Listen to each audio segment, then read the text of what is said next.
I believe the scariest movies are the ones that are the most relatable. It's, regular people in regular situations, and then something scary gets thrown on top of it. Those are my favorite movies. That's why I love haunted house movies.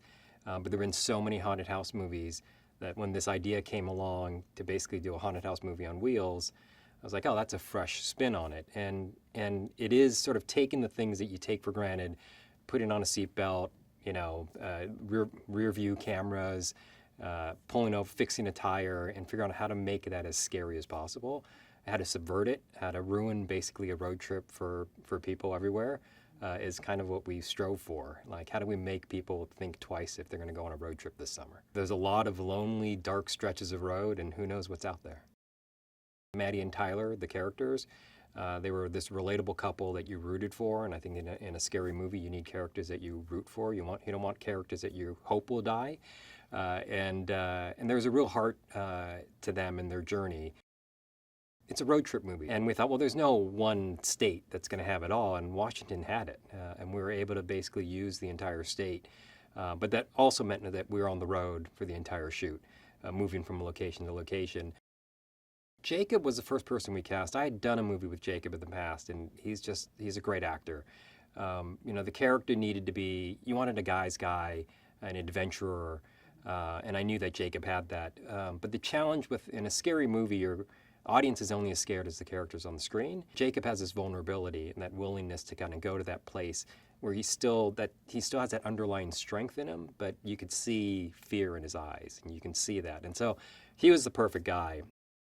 We ended up narrowing sort of the female lead of Maddie down to a few actresses, and we did chemistry reads, and Lou and Jacob just popped off the screen, like right out of the gate. Like there was just chemistry between the two of them, and she was incredible, and she was exactly what we wanted.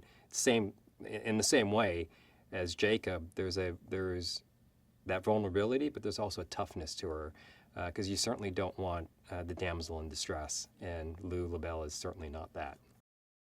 Melissa, we just took a shot. We thought, there's no way Melissa's going to do our little movie. We sent her the script, and she loved it. And she came back to us and said, I love the character, but this is what I want to do with it. And she had very specific thoughts on who her character would be, what she would wear, how she would behave, dialogue, specific lines. And so we rewrote the script for her, and it's incredible. And she's only on screen in a few key moments, but she's so integral to the storytelling. Again, we're fortunate to have her.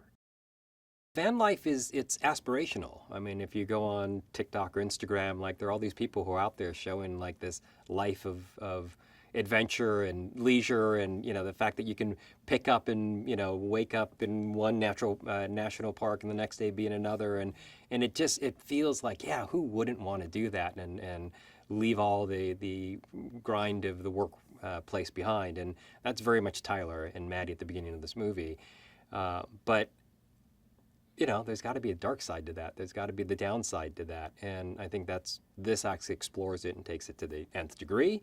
But it definitely is I think as with any story where you're dealing with a young couple trying to figure out what their future is going to be, I think you put two people in a tiny van and put them on the road, and it heightens everything, and then you throw in a demonic entity, and suddenly you've got yourself a great scary movie.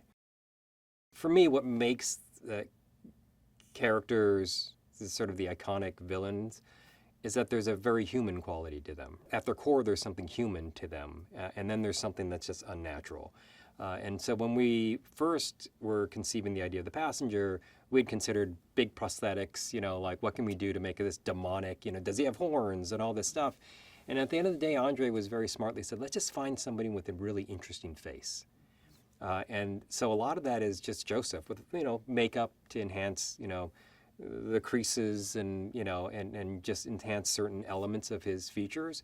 But it's really a lot of it is just Joseph. And then we put him in sort of this like Depression era priest kind of outfit, sort of a, very demonic approach to a godly character. And I think all those little pieces just made you go, wait, this guy is not a man of God. He looks human, but there's something off about him. And it's just that sort of uncanny valley kind of quality that I think makes him unsettling. And Joseph just nailed it. I think what makes The Passenger really scary is this element of trickery. He's demonic, so he could just kill them, but he doesn't want to. He likes to play with his food. He likes to torment them. He likes, he likes to drive a wedge between people. He likes to, I think he feeds off of that fear and that anxiety, and it just gets worse and worse and worse. And I think that element of The Passenger, I think, makes him really horrifying. This idea that this entity will play with you, and that you may not even know that you've been marked, and you may not know that the first few things that happened are elements of you being marked, but eventually it'll catch up to you.